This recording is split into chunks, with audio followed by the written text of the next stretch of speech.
Welcome everyone to the JB Media Digital Drop-In for October of 2021. I can't believe that we are already this deep into the fall, but I'm so excited to be here with everyone because I know this is a very busy time of year for many of us. So that's why I wanted to plan this session called Ask an Expert, where people could submit their questions in advance. And I do just want to say two things about this process that I'm really excited about. One, for those of you who submitted questions, thank you so much. I really appreciate it.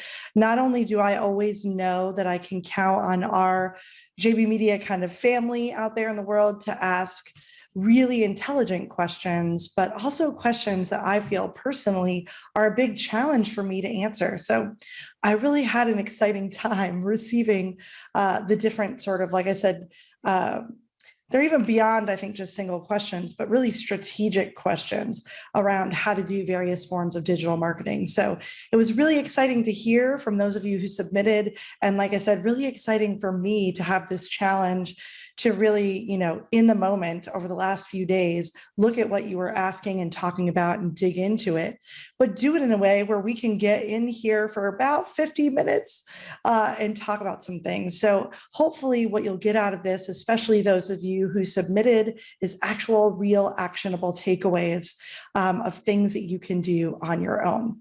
So for those of you who are not familiar with the digital drop-in, since you are registered and signed up, you will receive a copy of my slides as well as a copy of this recording. So for those of you who submitted questions for today, like I said, you'll get copies of my slide deck with all the links and different information that I'm sharing. You can download that and save it and reference it later. You'll also get a copy of the recording of the webinar, so you can go back and listen to my suggestions and ideas as we go along.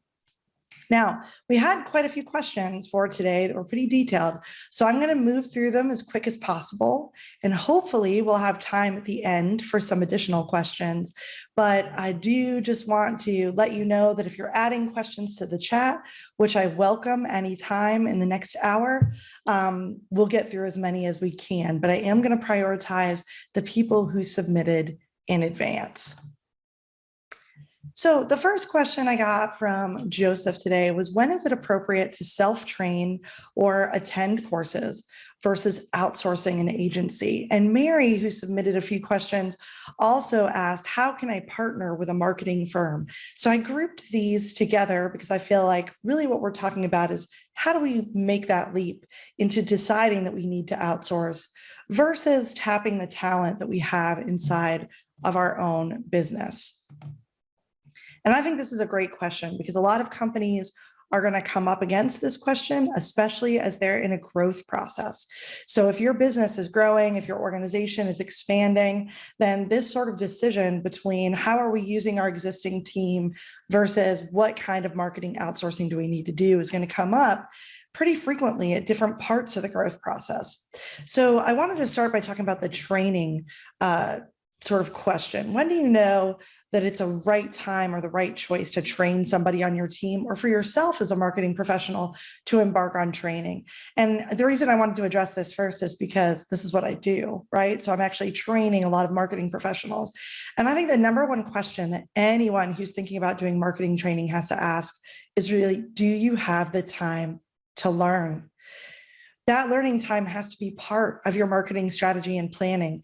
If you're an individual person running your own business, then you have to have the time to build this into your workflow. And if you work for a company, the overall marketing plan for the business that you work for has to be willing to build this time in. So one of the things I often tell my students who are coming up on this question, do I keep learning all the things, or do I convince my marketing coordinator, marketing director, boss to potentially add people to the team by outsourcing some of the responsibilities? The number one thing that you need to do in the beginning of that is to map your current workflow. So the first thing that I suggest to a lot of my students is that they get a time tracker and they track for at least 2 weeks every day exactly what it is that they do hour by hour. The reason that you want to do this, at least for some good chunk of time, I would say 4 weeks might even be better, because then you have a perspective of your whole month. But in the very least, I think 2 weeks, that's 10 days, hopefully, Monday through Friday of your working hours, you really want to just be recording what did you spend time on exactly? Was it email? Was it working on a specific project? Was it writing versus graphics? Was it internal meetings? What are the things that are taking up your time? If you don't really understand your own workflow and how it is that you're using your time every day and even every hour, it becomes really confusing to try to make the decision about whether or not you have time to actually put learning into your workflow. So first, we just want to chart it out. The other thing this is going to do for most of us, even though it's difficult because sometimes it's a mirror and you have to be prepared for the self-reflection, it's really going to show you where you are not productive. So where are you losing time? What are the areas where you feel like, I thought it would only take me a half an hour to do something, but it took me 90 minutes. It's really important that we get clear with where we are losing our focus or where we're not actually meeting the goals that we've set in our heads. So this is actually going to be really good for any marketing professional or business owner to do in the first place, just to understand your own productivity. But if you're going to add training, if you're going to add educational time into your week, you want to make sure that your workflow can accommodate that. So be realistic.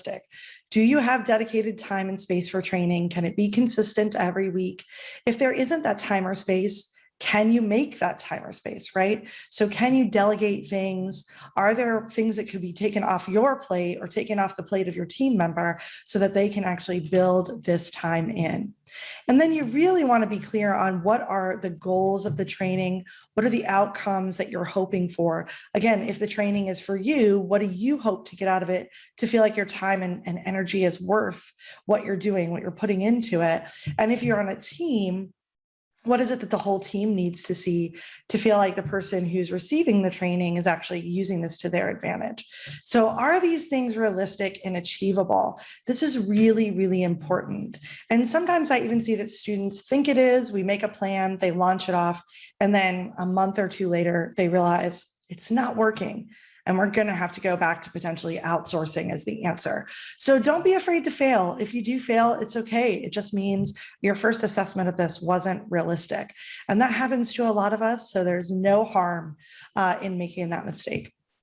If you decide that you want to choose an agency or even a marketing freelancer or some type of marketing support team, I really want to encourage everyone, don't rush this process. You have to take your time and you actually have to sometimes create the process. Maybe you haven't hired out before. So you're putting together the whole way in which you engage with these types of companies or providers. So to me, what you're hoping to do, especially if this is your first time, is to not rush the process and create something that can be repeated in the future. So as you need to outsource more as you grow, you already kind of have a way of doing it that's super, super useful and makes sense and actually helps you connect to people that are the right fit for you. So map your current marketing efforts, define the goals, what are you meeting, and what do you want to see met in the future? So this just means, do you have a marketing plan right now? Even if it's loosey-goosey and all over the place, are you doing something regularly? What is that? Do you feel like it's successful? How can you prove that it's successful? And if it's not, if there is no data, if there are no clear goals, how can we start setting those? And as you're thinking about these things, you're going to see you naturally start to outline who on the team is managing these different tasks. And then you're going to see really what's falling through the cracks as you put this together. So again, this requires a lot of honesty and realism, right? No criticism of people. Let's just be real about what's falling through the cracks, what's not working, as well as what's working, what we're really enjoying, and what is already maybe bringing in results. So we want to create this picture because we have to have this picture in order to hire the right marketing team from an outsourcing perspective. Then once you kind of have that outline, you're going to actually want to start working on the actual research, right? And really thinking out, what are your options? It is going to be agencies that are larger, smaller teams, and then even freelancers potentially based on what it is that you need support on. And I think as you're doing that research and looking at the different things, maybe through Google or LinkedIn or other places, you might also want to make sure that you have time to talk to the people you trust in your network. So ask people that you know for recommendations about different types of marketing. and really look at people that have experience in your particular industry, because a lot of times marketing people that are familiar with your audiences are going to be, they're going to have an easier time jumping into a project. And then you really want to have a process for how are you going to research and then set meetings, vet people, receive their proposals, and make a final decision. Put it on a timeline, right? So that you can actually hopefully get it done in a way that doesn't drag on and on over time. Now, let's talk about the real talk about this process that you're creating, right? Because this is where I feel like we get caught up in a lot of stuff. So in my mind, when we're looking at, that training versus outsourcing question, we sort of evaluate the training versus the outsourcing. We really see if we have people that have the time and energy for learning inside of our team or our business. And then if we don't, we start to look at how we might want to engage an outsourced team. And I think there's just some things, like I said, that we have to just cut the fat on, not take personally, and just be completely honest about. Otherwise, we're going to make decisions in a way that are not very helpful. So the first thing is marketing means many different things, right? It can mean messaging and writing and public relations. It can mean search engine optimization, social media marketing, digital advertising, email marketing, writing blogs on your website, updating your website content, all of these different things. So these are all different jobs, right? Anyone who tells you that they're good at every aspect of digital marketing, in my personal opinion, is not being honest with you, because no one person can be good at all these different things. We can have a little bit of knowledge about everything, but usually we're really good at 1 to 3 things. That's our real expertise. So this is especially important to think about when you're hiring a freelancer. You want a marketing freelancer with a combination of skills that really complements your team and fills in the gaps, right? It's really, really important. So what exactly do you need help with? And where are the holes in your team? What are the things, the skills, the talents, the abilities, the time? What are those things that you're missing as a team that you want to fill in with an outsourced group or individual? Also, for those of you who are business owners, marketing can't be handed off. You don't just hand it off, wash your hands, and walk away. That's not how it works anymore. So any idea that you're going to be able to outsource or even train your staff and then not have to deal with the marketing, to me, is not a realistic approach. Even when you outsource, someone within the company has to be willing to work directly with that team to educate them about the brand, the values, the personality, the services, the products, and to be meeting with them on a regular basis to share the brand stories, the goals, maybe even share content like photos and videos, and to really continuously be talking about what are the goals, what's been accomplished, at least on a monthly or quarterly basis. So we have to get rid of that notion that we're going to be able to just hand something off and run away, right? And then the last thing is, when we're training staff, we have to really be okay with them being honest about their strengths and weaknesses and what they want to do and what they don't want to do. So one of the worst things I see marketing directors do is force a member of their marketing staff to start doing something that they don't want to do, that they don't enjoy, and that is actually creating stress for them because they're not properly trained or they don't have enough experience. So really listening, really having team conversations where it's okay to say, I hate Facebook, or I don't like Twitter, or writing stresses me out, or being on video camera stresses me out. We have to, again, go back to a realism as a team, leverage people's talents. If we can do that internally, even as a single business owner, if I know what I'm really good at, what I really bring to the table, and what I don't, I'm going to be better at hiring my help. So we can't have an ego in this situation. We can't think that we're perfect. We can't want to be perfect. We can't expect other people to be perfect. So that's where I think this real talk is very important, because when you're making this decision between training and outsourcing, everybody's going to have to be in that very realistic, honest place. And I know Joseph has met Justin before, and so I asked him to throw in some feedback on this. And, Justin was pretty clear that he feels he's taught classes on this topic. This is a topic of outsourcing. He feels that this can be a very complex question, especially depending on the size of the organization, the size of your team, and their internal skill levels. And I think one of the things that he'd suggest is reframing the question, because training versus hiring is almost too simple, right? We need to think about the fact that there's actually multiple questions that go into exploration. So what are the goals that we're accomplishing with our current marketing? What's not being accomplished? What resources do we have in-house that haven't been activated? What can't be handled in-house because we don't have the resources? And so once we've got that sort of, again, mapped out or outlined, we're able to really sort of see, okay, does our team have the time to do the work that needs to be done?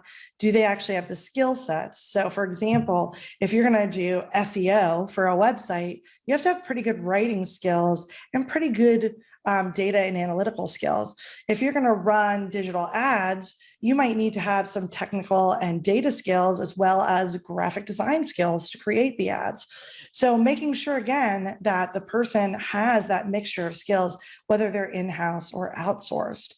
And then what we often find is people need training and outsourcing. So when they outsource, one of the things they run into is they really don't know how to take control and lead the conversation about their own marketing. So that's where, again, a school like the JB Media Institute, that's what we're teaching marketing professionals to do, is to better represent the brand when it comes to conversations with vendors and outsourced agencies and freelancers. So that way we get everybody on the same page. We have a really holistic approach across all of our marketing channels, and everybody's informed about how we're all working together. So again, we want to make sure that we do this kind of upfront work, whether it's one individual business owner or a whole team of people, so that we can actually create this process that then down the road, as we need to add more, maybe outsourced help, or we need to add more trainings to our team, we really have a process for doing it and making it work. One of the things I see most frequently is companies hiring me for training, getting their students into my online classroom, and then those people just don't engage and don't participate. And so it's kind of wasted money. And although I can keep taking the monthly payment, the truth is, as an educator and somebody who's coaching people, it feels sad when I watch people spend time subscribed but not actually participating. And so that's what you want to avoid when it comes to deciding who are we going to train. Because again, if they don't have time, if it's not built into their workflow, if they don't have permission from the higher ups to spend that time, then they're going to struggle to fit it in on a regular basis. So the next question we had from Mary was, how do I market my ebooks and animation training on social media to convert my audience to potential clients and customers? So again, this is another really broad question that we could probably spend the whole hour on, but I'm going to give you a basic overview of things. And I did want to let Mickey know, I saw that you submitted a question to the Q&A. If we have time, I will definitely add that in today. So when I'm thinking about promoting trainings and classes, which again, I actually do to promote my own company pretty frequently, there's just a lot of different things to think about. That's why this is a big sort of question. So I want to start just by saying, we want to have a clear marketing toolkit and be consistent. So that's where you want to do some marketing planning before you're actually promoting your trainings and classes. You really want to think out some things. So here are some questions that I would be asking if we were sitting down to strategize together, right? Where do the classes take place? Are they in person or online or both? If they're online, are they live classes or pre-recorded or a mixture? Do you have a website, or are you using some kind of online classroom or video platform to host and sell? So the first thing we really want to understand is, where are these classes taking place? How are we selling them? What is the platform that we're using, especially if they're online? But even if they're in person, we might want people to be able to buy the tickets beforehand. So what is that platform we're using to sell them online? And then we really want to outline and test the purchasing process.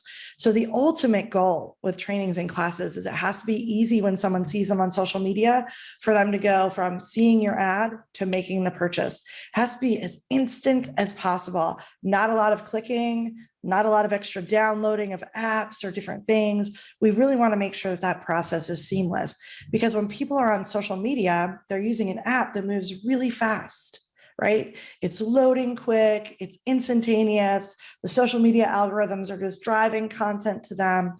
So if you catch their eye with an ad, their attention span is really short. So that purchasing process has to be instant. We really want them to see the ad about your class or training, know that it's super valuable and something that they need to sign up for. And then within 2 or 3 clicks, they're actually making the purchase and they're signed up. The other thing you're going to want to really look at is which channels are you using to promote the classes. So I know Mary mentioned social media. Which channels are those? Is it Facebook, Instagram, Twitter, Pinterest? It's really important to look at each channel because that purchasing process is going to be different. So a good example would be, I can potentially run an ad on Facebook and have it present certain ways so that people are able to click a button that says buy tickets. I can usually do that through Facebook event pages and doing ads in that way. Whereas on Instagram, I might have different options when I set up the ad, right? It might be shop now, it might be sign up, right? So I really just want to think about which channels are we using. This is also going to control how I build my visual assets. So I might want to create a promo for Instagram stories, for Facebook, for Twitter. This is where I use something called Canva.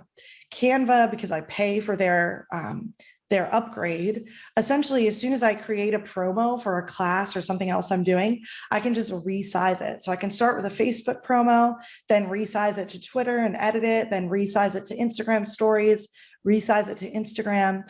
So I really want to have this idea of what channels am I using, because that's going to affect how long I take putting together my visuals. And then the other thing I'm wondering about for channels is, do you have an email list already that you can use? If you do, organizing your email list and making sure that you do outreach to your past clients, your existing customers, to say to them, hey, we're offering these new classes, here's how they're going to be, and getting the buzz going will be really valuable. Also, part of this sort of thinking about your channels, I think also encourages you to think about your partners. So who else do you know that has a great Facebook page, a great Instagram, a great email list? How can you share some of the visuals and details about your classes and programs and ask them to tell their audiences? Sort of that old idea that you can say you're awesome and that's really important, but other people saying that your class is awesome is even more valuable. So if you can put together even a short list of 3 to 5 partners that you could ask to share the class information, that'll be really helpful. And then the last 2 things are, be clear, of course, on the basics of your program. What are you selling? Who is it for? And why are you selling it? And you might have niche markets, not just one audience, but a bunch of smaller audiences. So you're going to have to create content and ads that actually speak to those niche audiences, not just the broad general public, but the individual groups and segments of people. Why would they take your class? You want to create content for that. So the great thing is when we think about our niches, we can actually create more content. So again, we can take a basic concept, but keep rewriting the text on social media to speak to different groups of people and to give them different reasons to sign up. And then one of the things I've learned from an amazing woman named Sumaya, who owns a company called Present Moment Media, is to really think from that launch mindset. So she's a friend of mine and a former student who has worked a great deal on promoting classes. And she really uses that strategy of choosing a date of when the class goes on sale and having a closing end date. And I think that's a really valuable approach because it creates this urgency and this timeliness. Whereas I know with my program, people can kind of sign up whenever.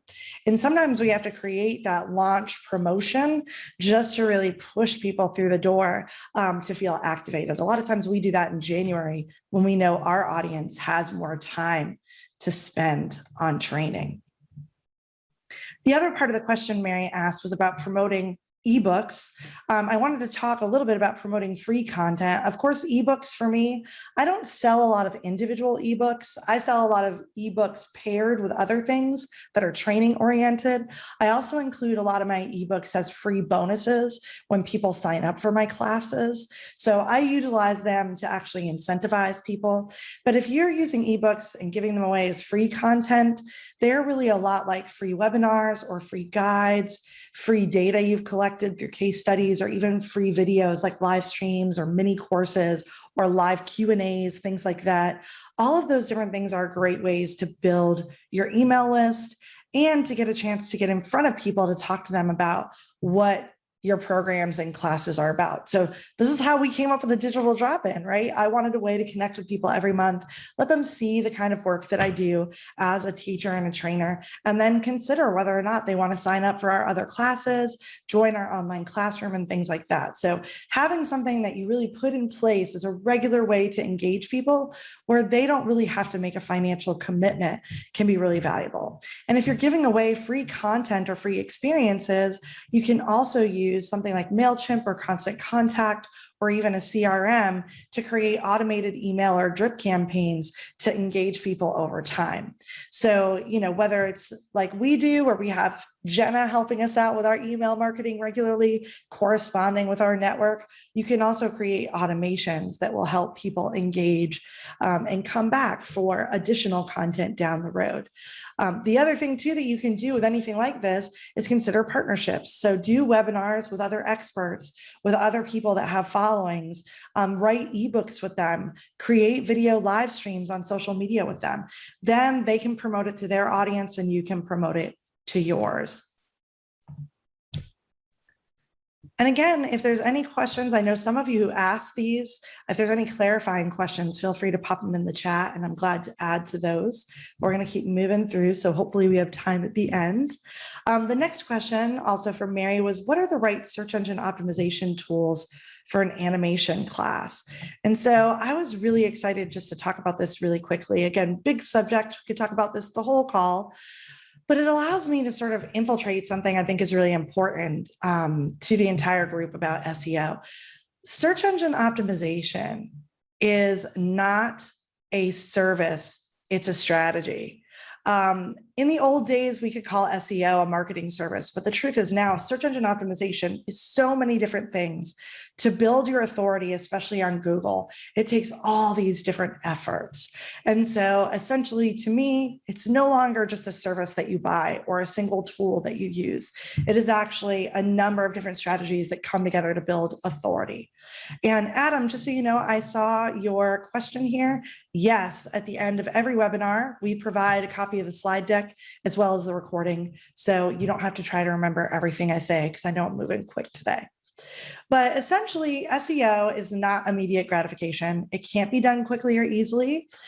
Search engine authority improves over time as you make efforts every single month to prove the value of your website and even the rest of your online presence to things like Google and Bing.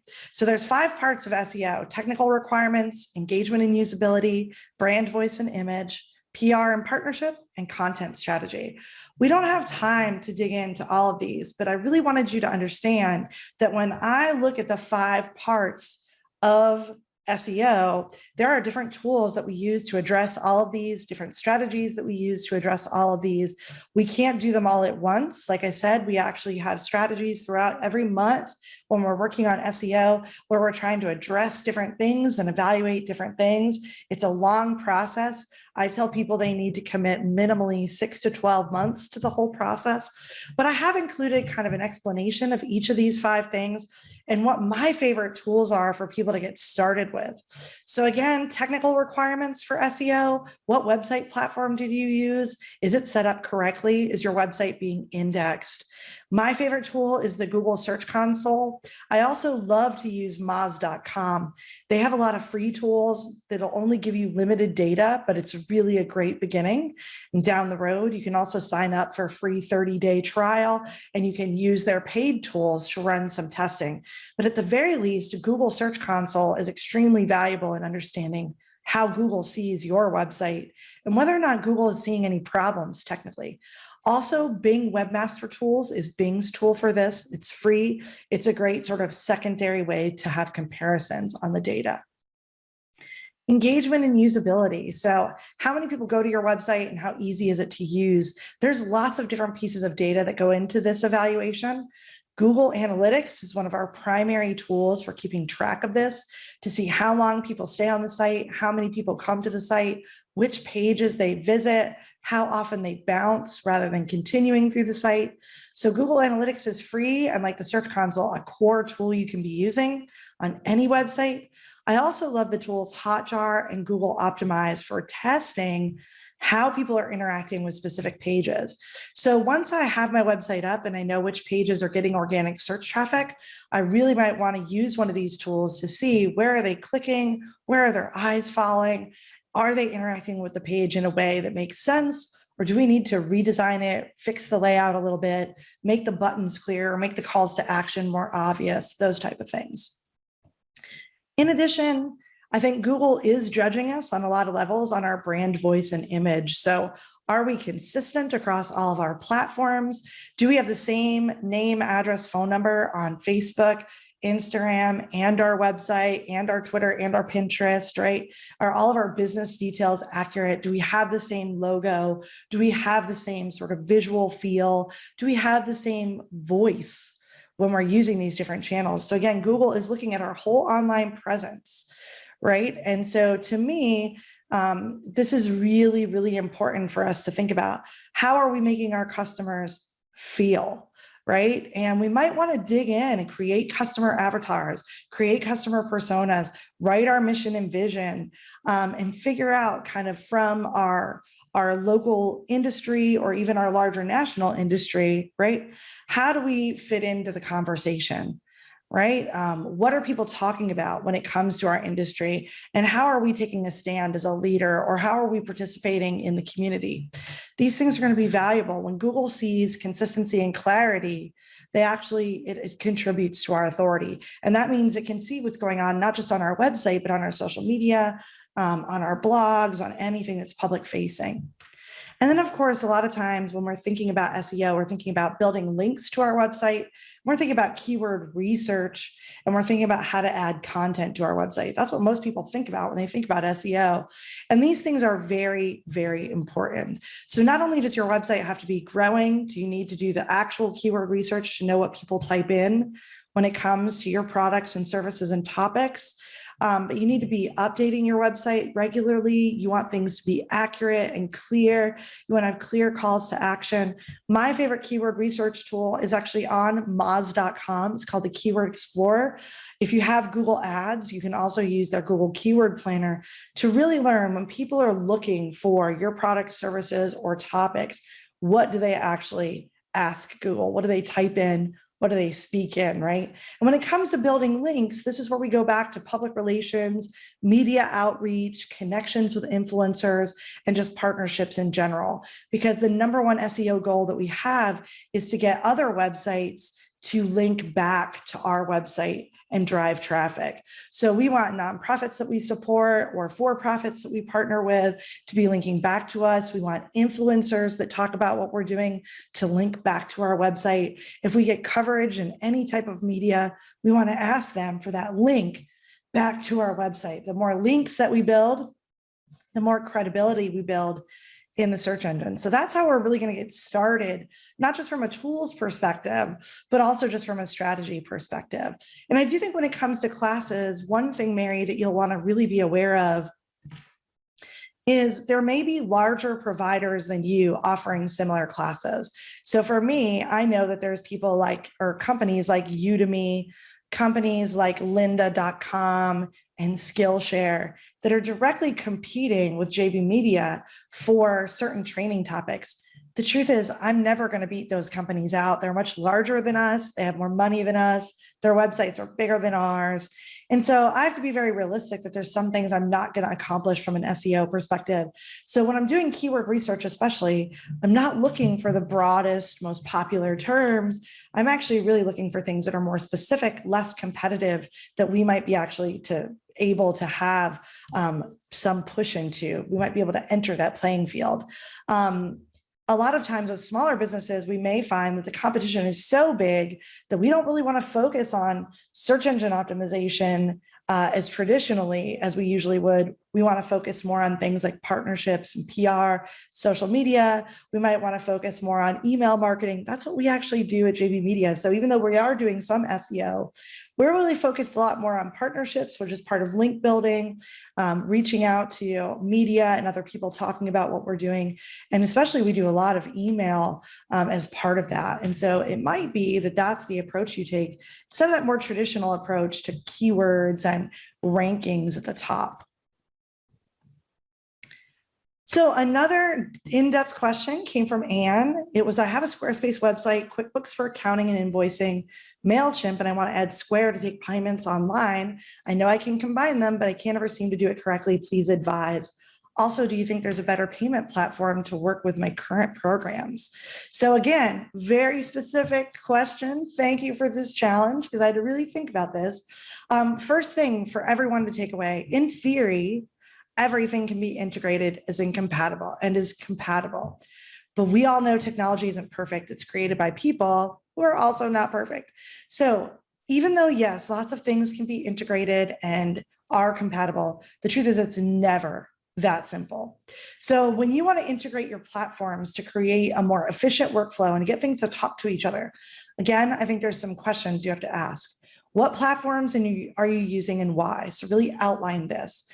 Exactly what are you using? You said, and Squarespace, MailChimp, QuickBooks, and then possibly Square. So then I want to know exactly why are you using those? And we did talk about this on email. So I just want everybody to understand the process here. What experience do you want the customer to have on the front end? So what's the benefit for them? Is it to make paying their invoice easier? Is it so they can buy a product? What is it that you want them to do on the front end?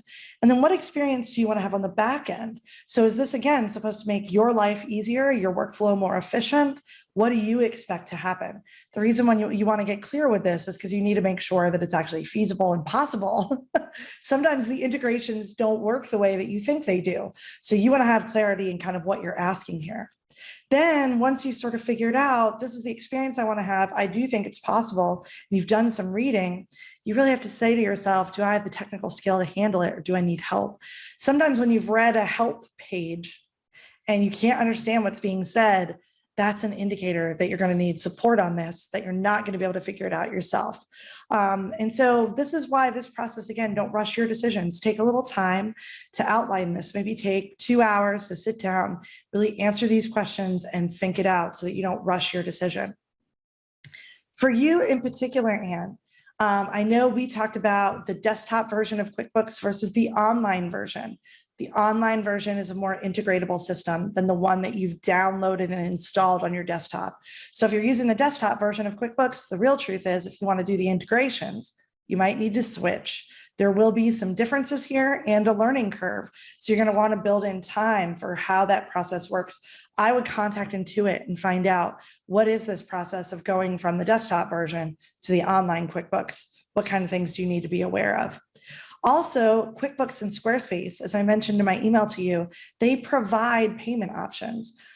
If you switch over to online QuickBooks, people can pay their invoices through QuickBooks. If you have Squarespace and you upgrade to include their e-commerce, you can actually sell your products through an online store as part of your website. So Square, I don't think is going to be necessary. I think you can let that go for now and look at whether or not the two tools you're using have the payment options that you need. And then I really want you to think about what are the goals here and map them out, like I said, in a document or even in drawing them out. Some people are more visual, but do you want people to buy on Squarespace and then have the transaction recorded in QuickBooks? Do you want Squarespace people who purchase a product to automatically get added to your MailChimp?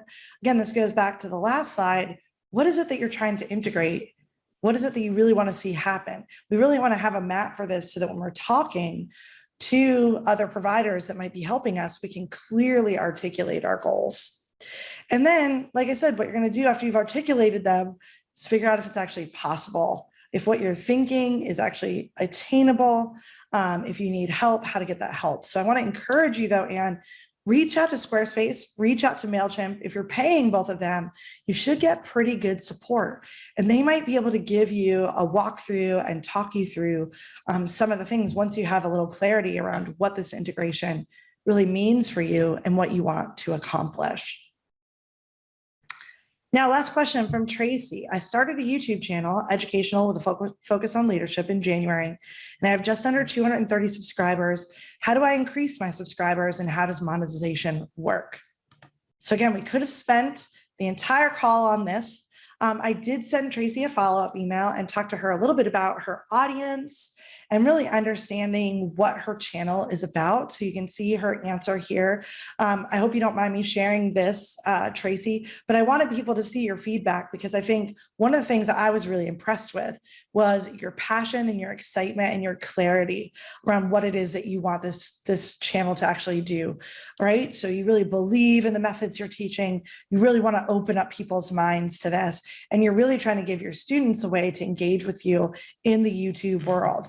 So this is exciting, because a lot of times people don't always have this clarity from the beginning.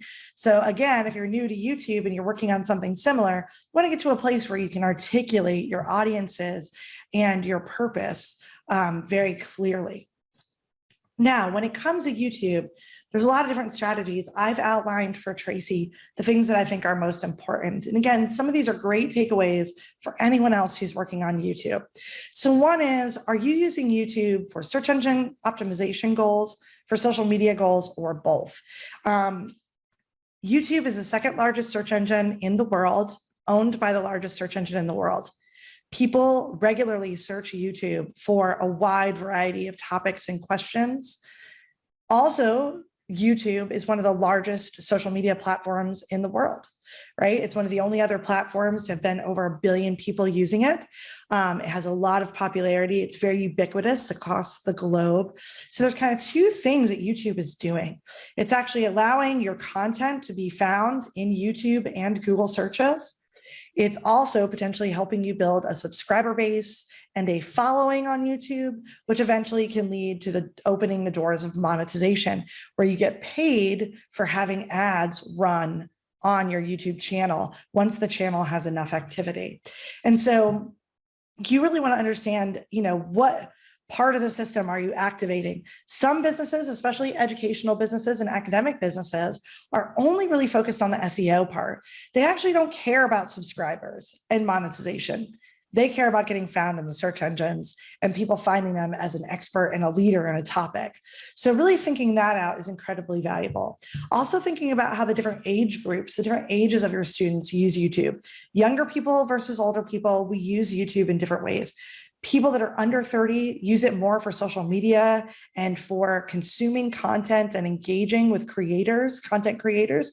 Whereas people that are, let's say, 35, 40 and above, even though in the 30s, we're kind of in a mid-range, still a lot of people in the 30s use YouTube for connecting with content and content creators and being subscribers. People over 40, though, I think we use YouTube a lot more for the search engine value, although we're starting to use it more as sort of a tool for engaging with content.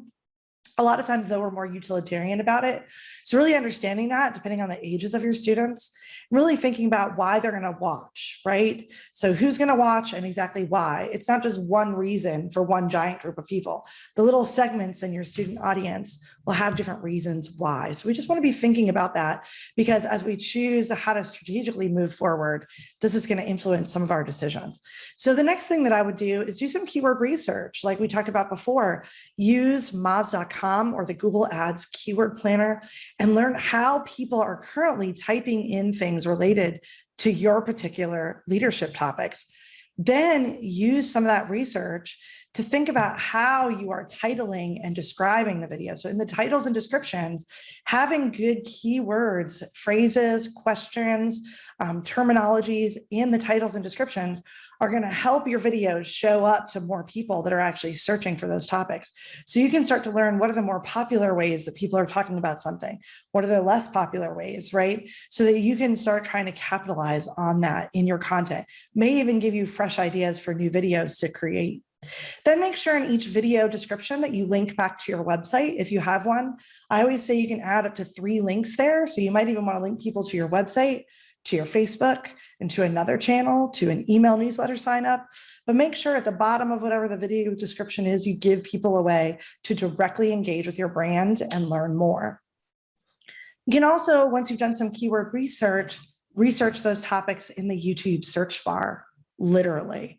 And so essentially, to me, you can just go to YouTube and start typing in those keyword phrases, see what other people have already posted, what other videos have they created, right?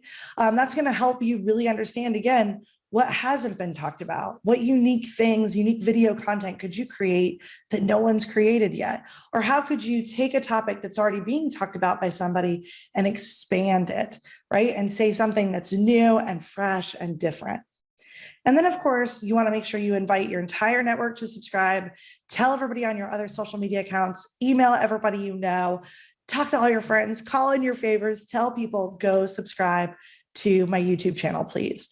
And then down the road, if you want to, there are some strategies for using YouTube advertising to increase your subscribers. And I've done that quite a bit with people in the past.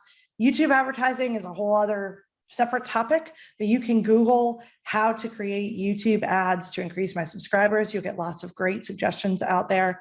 But YouTube advertising, a lot of times what I want to do is promote a video so more people see one particular really strong video about a topic. Hopefully those people are then really engaged and we go ahead and get them to go back to the channel, right? You can add that in your end cards of your video, things like that. So I like promoting one video at a time. You can also do other types of ads that just promote the channel itself. And so you might want to look at the different options and think about, how do you think it might be worthwhile trying to get people to subscribe. The other thing that I've had to do with other students is we've actually had to take the time to go ahead and test out. So we've done one type of ad for a month, another type of ad for a month, another type of ad for a month, seeing which one got the highest increase in subscribers. So we did some testing first. And then if you would like to monetize your YouTube, in my world, that means that you're actually working to be more of a YouTube influencer. And there are some rules to this. If you want to become a YouTube partner, you have to have at least 1,000 subscribers. There has to be at least 4,000 public watch hours on your channel in the last 12 months. You have to have an AdSense account, and they're going to have a bunch of setting requirements for your channel. So you're going to have to do all of this, set it up. If you click this link in my slide deck, you'll actually get all the steps. If you don't currently meet all of the requirements, they will actually notify you on the day when your channel is eligible. So it's worth it to go through this process and get rejected. And then down the road, when you hit 4,000 watch hours and 1,000 subscribers, you've got your AdSense account set up. It'll say, hey, we're ready. Now, one thing that I want you to think about is that when it comes to getting paid on YouTube, it takes a lot to be making a lot of money. Now, there are definitely people making millions of dollars on YouTube, but they're doing it because they have millions of subscribers and hundreds of millions of video views. So you can see here, you only get paid when people actually watch or engage with the ads. So the averages that we're seeing out there are $18 for 1,000 ad views. And that actually translates to about $3 to $5 per 1,000 video views. So you can see this is just an average. If you start multiplying that, how many tens of thousands of video views that you have to get to before you're actually making a decent amount of money. But this average is played out pretty well in my experience. It's fairly accurate. Sometimes you're a little lower, sometimes you're a little higher, but it's going to take a while before you're making residual income. I will say I do have an amazing colleague. She wrote a blog called The Nutmeg Notebook. They have a wonderful YouTube channel. I think they're at over 25,000 subscribers. They get, tens of thousands of views, and they're making a pretty decent small income off that on a regular basis every month. So it's definitely workable, but it will have to build over time. You're going to have to do some setup and things like that. So I see we've got time for just a few more questions. If anybody wants to jump in. And Adam, if you have registered, you will get the recap emailed to you. We do that every month. So if you registered, then you will get it. If you're one of my existing students, then it will be posted to your online classroom. So either way, you will be able to get access to this. We should have it up and sent out by tomorrow. And then thanks for your comment, Mickey. And I see here in this last question that I want to answer for Mickey, just wondering, you're not sure how relevant this question is to the webinar. That's okay. It's Ask an Expert. They're all relevant. You're wondering how you report your marketing impact to your clients. Do you share Google Analytics reports or do you use a custom approach? And that's a great question. So most of the time, I would say 90% of the time, I'm creating a document or a spreadsheet of some kind, and then I share it with the client. I tend to meet with them, although now I'm working, because meetings are hard, I'm now working on just recording a short video where I go over the highlights of things. But essentially, I customize the report. I do a lot of screenshots of the different graphs. I have benchmarks that we're looking at every month. So I know which screenshots I have to take on a regular basis, and I create a custom report. Most of that is because the visuals that are inside of Google Analytics are hard for a lot of people. So I have about 10% of my clients that are familiar with Google Analytics. They don't mind hopping in and just looking at the live information with me and making note of different things together. But I'd say 90% of the time, I'm creating a custom approach for people. And I'm looking at how do we highlight somewhere between 3 and 10 pieces of data total each month. Most people don't have the energy to absorb 50 pieces of data, right? So I might say, okay, every month we're going to look at these 5 things. And then if we have certain campaigns that are happening, we're going to look at the results of each one of those campaigns. And we'll look at these 2 pieces of data each time. So we have a long conversation at the beginning of the project to understand how we're defining success. And then I turn that conversation into my custom approach for sharing the data. Great. And I see all these wonderful comments. Thank you so much. I know we are right at the top of the hour. I will send out the recording and the slide deck tomorrow. You can also learn more about our classroom and our next free webinar coming up November 3rd, which I'm very excited about. But as usual, I am so glad to have everybody here. I really appreciate you taking your lunch to join me today. And hopefully we're going to start doing this pretty regularly because I know it's helpful sometimes for people to get this direct feedback about exactly what they're working on. And even though it's very specific, I can see from the comments, a lot of you gained something out of this discussion. So thank you all so much. Have a great rest of your day. And I look forward to seeing you at the next digital drop-in.